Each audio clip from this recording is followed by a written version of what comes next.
Yo,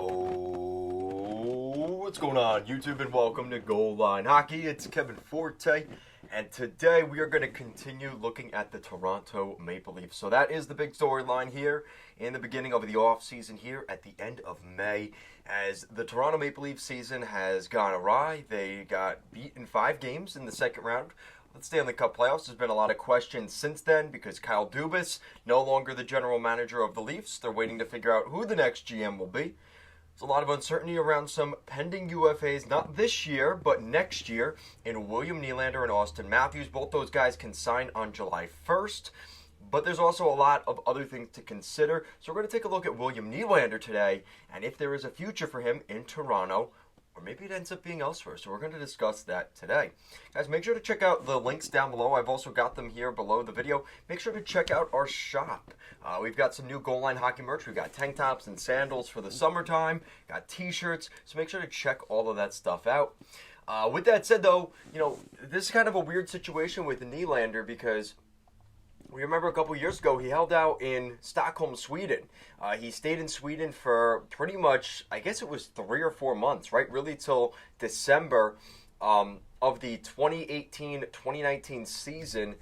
And he refused to sign that first year. He wasn't getting the number he wanted. And he ends up going to the team.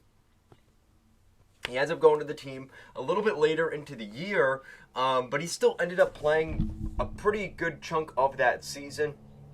Now, obviously, this is the season where it didn't seem like things were going to go too well for him.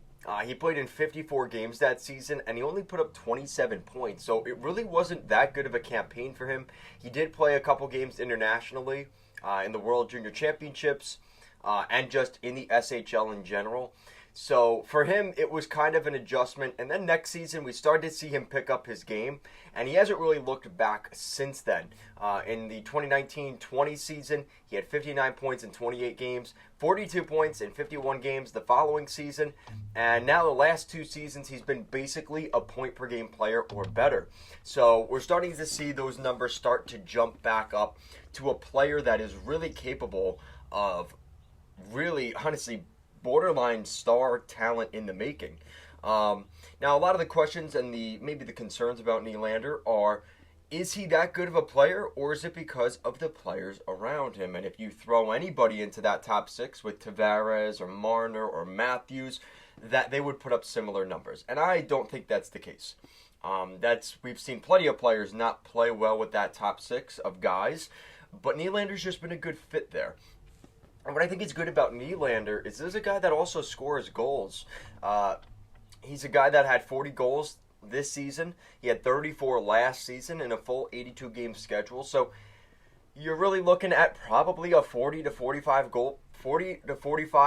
goals per season type of player. And that's really good. And those guys usually get paid at the National Hockey League level.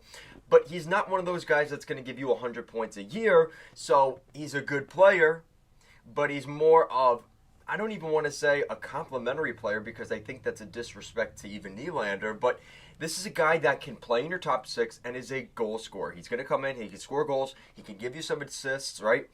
Big assist guy as well. So Nylander's a guy that can jump into your lineup and really add a lot of just offensive threat and force into your group. Now, he's not one of those guys that's a huge guy. He's under 200 pounds at 6 feet. And the way he plays the game isn't super, he's always been criticized for maybe being a little bit more of like a guy hugging the boards, not really getting too aggressive and kind of driving the offense. But that kind of changed this year. We started to see him drive the net a lot more and create more offense. And I think that's something that you really wanted to see in Nylander's development. At 27 years old, as he's coming into his prime, this is a guy that you really want to see start to develop the other sides of his game. Maybe a little bit more physicality, not afraid to get in front of the net. Those are the kind of things that we're starting to see him really work on, and it's paid off in dividends the last 2 seasons.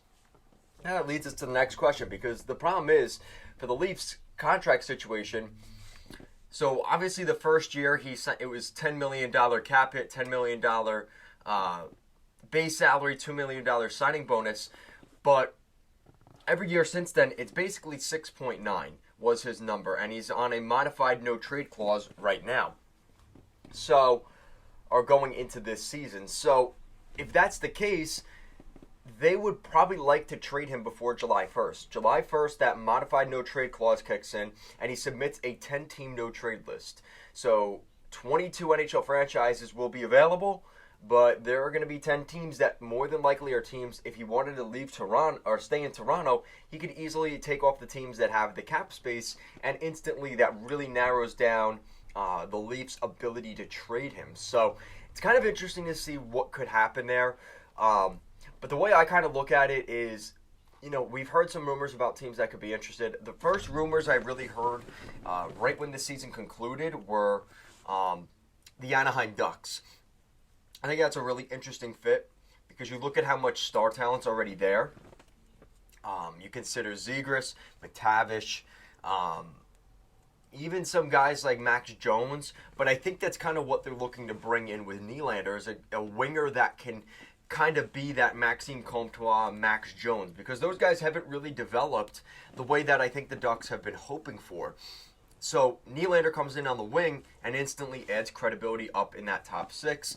And Pat Verbeek is a guy that I think would be looking to add that type of player to the lineup. He's been with the Red Wings for a while.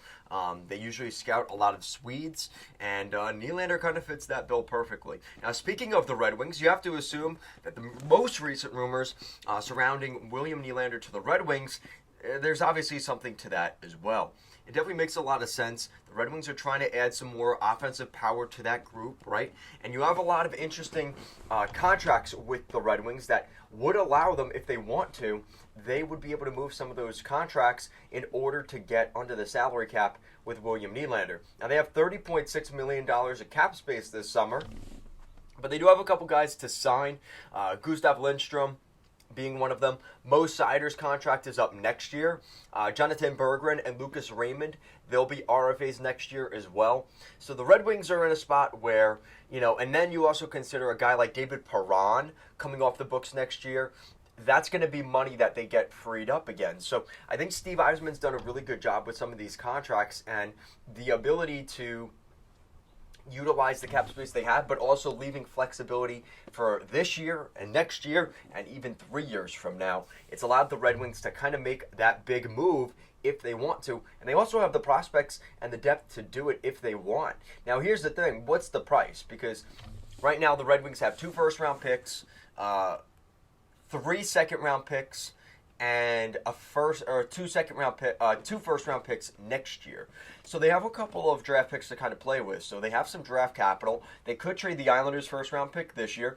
They could trade Boston's first-round pick next year. So if they really wanted to go down that route, they could. If there's really somebody they like at the end of this draft. But I would assume that Islanders pick is probably in play here. That's what they got for Filip Hronek. So I would safely assume that first-round pick is in play. You might even have to trade one of those young guys that you kind of like.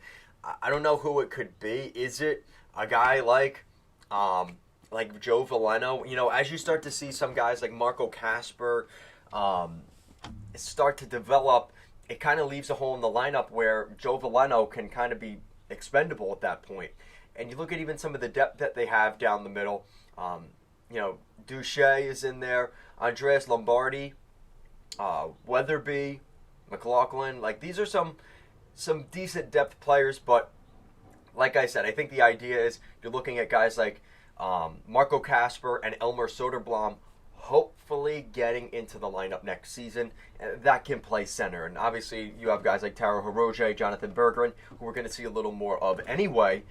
That's just more ice time for those guys if they're able to move out like a Joe Veleno. It does make a lot of sense here. Now, they also have pending UFAs like Alex Chiasson, Adam Ernie, and Pia Suter. I don't think any of those guys will be coming back, in all honesty. And I hate to say it, I think a guy like Matt Luff, he's an RFA with arbitration rights. I wonder if the Red Wings just release him. I wouldn't be too surprised about that. But like I said, I mean, if they really want to get a defenseman, there's a couple of guys that Detroit has. William Nylander, Simon Edvinsson. I don't think they're going to be trading him. Antti Tomisto, Emil Viro, Albert Johansson. I know a lot of Red Wings fans are excited about Albert. So there are some prospects that they could move if they really wanted to. Now, I would assume a guy like Amadeus Lombardi, a first-round pick, and maybe another depth player, right? Like a Joe Villano. That's the only one that keeps coming to mind for me, honestly. Yeah, it would be a guy like Joe Villano, maybe Philip Zadina. I think those are the type of players you could be looking at for the Red Wings to potentially move in this kind of trade for William Nylander. I like Nylander, like I said. I think he's a great player. But I think the Red Wings here are in a spot where they could really add someone to help bolster that offense. And no discredit to guys like David Perron or even Philip Zadina for that matter, or Jonathan Berggren. But a guy like William Nylander is a huge upgrade for this team. And we know that Steve Yzerman likes his Swedish forwards. This would be a perfect fit for them. It's just finding a way to kind of fit him under the salary and having the roster room for your younger guys to still develop and get a chance at the roster next year, but also being competitive. And I think a guy like Nylander allows you to be more competitive than you were even this past season. And who knows, if they had Nylander on the lineup last season, maybe they would have made the playoffs. It was pretty close, right? So, I don't know. I think it's an interesting conversation. I think there's going to be a lot of talk here over the next couple weeks about William Nylander's future with the Leafs, if he ends up going to the Red Wings, if he ends up going to the Ducks. There's a lot of interesting conversation to be had, but I want to know what you guys think down below. What do you guys think of the Red Wings or the Anaheim Ducks potentially being in on William Nylander? We've also heard rumors about the Colorado Avalanche. That was from Jeff Merrick of the 32 Thoughts podcast. So there's been a lot of rumors churning about the potentially a Nylander trade, but I want to know your guys' thoughts. Thank you so much for watching, and I'll see you again next time.